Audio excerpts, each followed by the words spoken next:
Voici la carte militaire du 16 juin 2025 et on va commencer par les attaques générales.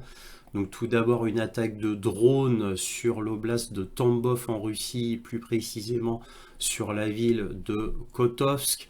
Donc d'après ce que disent les Russes, les drones ont été abattus et ce sont les débris qui ont fait des incendies sur une usine de fabrication de poudre à canon, une des plus grosses de Russie. Donc d'après le gouverneur de Tambov, l'usine a pu être mise en sécurité, c'est-à-dire que les incendies ont pu être maîtrisés. Alors ça c'est ce que disent les Russes, bien sûr, est-ce faux, je ne le sais pas. Comme d'habitude, en tous les cas, les habitants ont entendu plusieurs explosions. Donc, bon, ce qui peut mettre à mal le récit russe quant aux débris qui auraient fait ces incendies et uniquement les débris. Là, ça ressemble plutôt à des frappes directes de drones, sinon les habitants n'auraient pas entendu plusieurs explosions, mais cela ne reste que mon humble avis. En tous les cas, l'usine est à 360 km de la frontière ukrainienne. Donc pas si près mais pas si loin non plus. Voilà, tout à fait à portée des drones ukrainiens, bien sûr. En tous les cas, si l'usine est fortement endommagée, effectivement, c'est un bon coup côté ukrainien. Bon, je vous dirai la semaine prochaine si j'arrive à avoir des nouvelles définitives, ce qu'il en est exactement de cette usine de poudre à canon.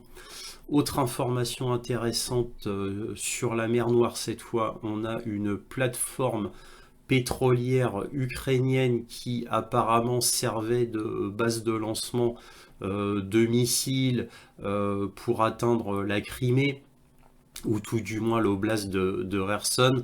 C'est ce que j'ai cru comprendre en lisant les divers blogueurs russes. En tous les cas, cette plateforme a été fortement touchée. On a les images. Donc, par contre, il y a un consensus sur le fait que ça soit un bombardier TU-22 M3 qui a lancé un KH-22 ou peut-être un KH-32, donc un énorme missile anti-navire, mais apparemment ce sera un KH-22 d'après la majorité des blogueurs russes. Et donc ce KH-22, c'est un énorme missile qui est très très rapide, qui fait d'énormes dégâts puisque évidemment il a été conçu pour à la base pour détruire les porte-avions américains. Alors un KH-22, c'est en mer qu'il a la meilleure précision puisque le terrain est plat. Donc paraît-il que sa précision peut atteindre les 20 mètres en mer calme. Par contre, sur Terre, on a environ 35 mètres de précision sur Terre concernant le KH-22. Donc le KH-22, c'est un missile qui est quand même peu précis, mais étant donné qu'il date des années 1960, nul étonnement. Bref, en tous les cas, là, ça a fait mouche. Et bon, bah, gros dégâts sur cette plateforme ukrainienne qui apparemment servait de base de tir de missiles. Bon, après maintenant, j'ai pas vraiment tous les détails, ça reste à confirmer si c'est vrai ou non. Alors, maintenant, toujours dans les frappes générales, quoi. Tout le territoire ukrainien a été frappé, hein, plusieurs jours d'affilée. Il y a eu des centaines de drones russes qui ont été lancés sur l'Ukraine, des dizaines et des dizaines de missiles ont été envoyés partout. Donc bon, je peux pas vous dire précisément où ont été les frappes parce qu'encore une fois, c'est partout en Ukraine et évidemment ça fait très très très très mal, surtout que les systèmes antiaériens ukrainiens avec toutes ces frappes extrêmement intensives, eh bien on peut dire que les systèmes antiaériens ukrainiens bah, sont complètement épuisés. Il y a eu trois frappes très très intensives. Je suppose que la dernière, la plupart de tout ce qui a été envoyé par les Russes n'ont pas pu être arrêtés. De toute manière, c'était pas possible que les systèmes antiaériens ukrainiens puissent arrêter beaucoup de choses à la troisième frappe extrêmement massive des Russes. Ça me semble strictement impossible.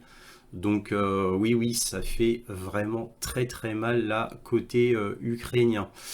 Alors maintenant sur Kharkov, il y a eu un acte de sabotage sur un bâtiment administratif nommé TSS, qui est un bâtiment administratif qui servait à superviser les kidnappings de gens dans les rues pour le recrutement forcé.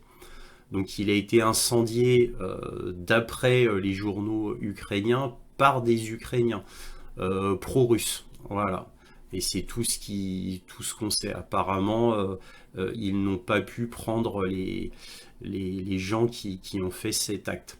En tous les cas, ben, il y a une rébellion à Kharkov. Bon, Kharkov, c'est normal, c'est un bastion pro-russe, bien évidemment, donc ce n'est pas vraiment étonnant non plus. Voilà ce qu'on pouvait dire concernant les frappes générales. On va parler du front maintenant. Sur Kherson, il ne s'est rien passé. Sur Zaporojie, il y a eu une petite avancée, là, intéressante. C'est assez rare, mais en tous les cas, voilà, donc il y a eu une ville moyenne qui est en train d'être prise. Donc là, ils ont avancé de tout cela, donc c'est pas grand chose. Et apparemment, les Russes se dirigent vers cette ville-là, c'est-à-dire Goula-Novier. Alors, on va voir s'ils y arrivent, mais en tous les cas, voilà, ça c'est une ville beaucoup plus importante et apparemment, ils se dirigent en longeant cette route-là. Nous verrons bien.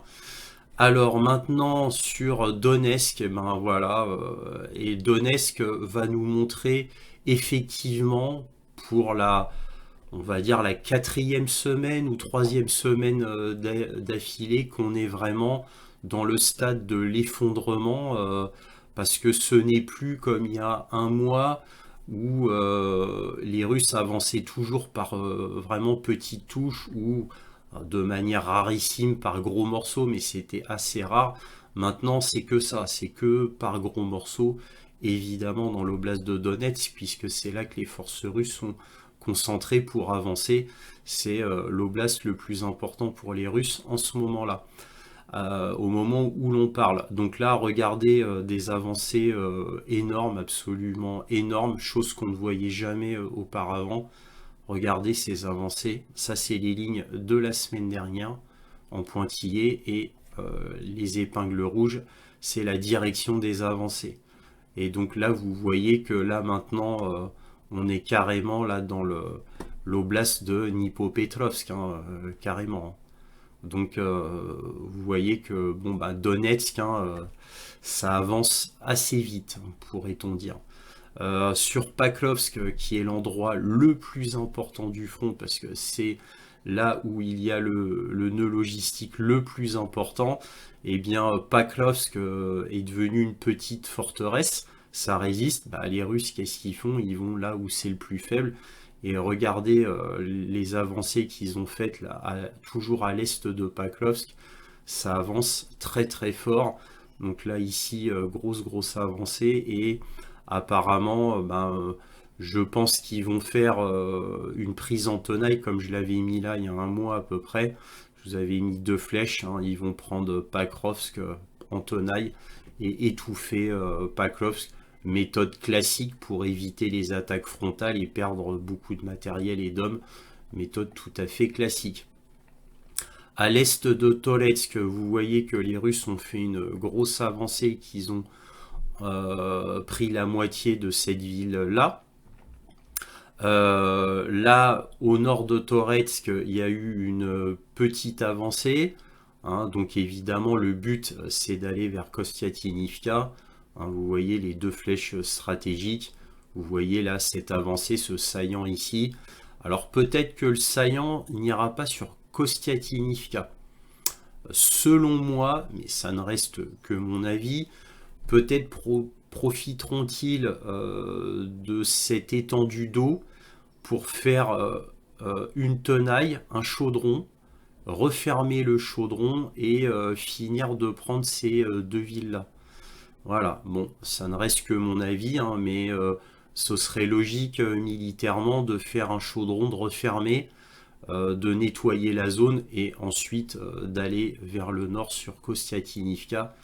Ce serait la méthode la plus sûre militairement. Bien sûr, ce n'est que mon humble avis.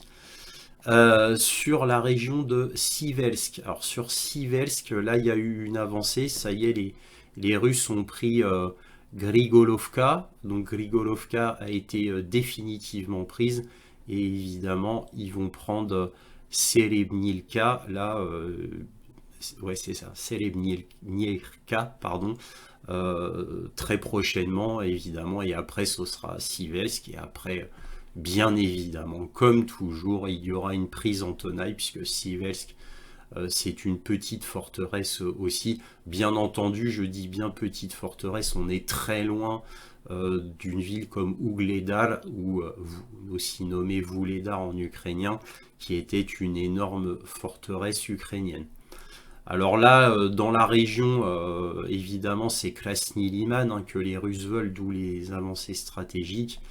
Et bien entendu, le trophée ultime pour les Russes, hein, Kramatorsk et Slaviansk. Voilà, bon, ça, ce sera les derniers morceaux, je suppose, parce que je suppose aussi que depuis le temps, ces deux villes ont dû se fortifier. Tout du moins, ce n'est que mon avis. Peut-être que quand les Russes arriveront sur ces deux villes, peut-être que ces deux villes seront évacuées. Ce serait la sagesse, mais bon, je n'y crois pas trop. Là, dans le nord, il ne s'est rien passé. Sur Lipsivovchansk, il ne s'est rien passé non plus. Et sur Soumy, ben, pas grand-chose. Là, les Russes consolident l'énorme prise de territoire qu'ils avaient faite la semaine dernière. Bien évidemment, le but, à minima, c'est une véritable certitude maintenant. D'après les rapports russes, bien entendu, tout le monde est d'accord. Tous les blogueurs russes disent que la prise de Soumy, c'est le minimum. Voilà, c'est Soumy, ça va être la prise minimale, avec maintenant plusieurs scénarios. Donc les scénarios dont on parle côté russe, c'est une zone tampon qui soit comme ça. Voilà, avec la prise de Soumy, hein, ça c'est la base de la base, avec une zone tampon comme ça, ou le scénario maximaliste, c'est-à-dire non seulement une zone tampon, mais en plus la prise totale de l'oblast de Soumy. Voilà, bon, maintenant nous verrons bien ce qu'il en est. Bref, voilà ce qu'on pouvait dire sur la carte militaire du 16 juin 2025. Si cette vidéo vous a plu, un petit pouce, un abonnement, éventuellement un petit don si vous appréciez mon travail. Et sans oublier, bien sûr, n'hésitez pas à partager mes vidéos afin que ma chaîne soit mieux connue. Merci à tous pour tout cela. Et toujours, soyez curieux.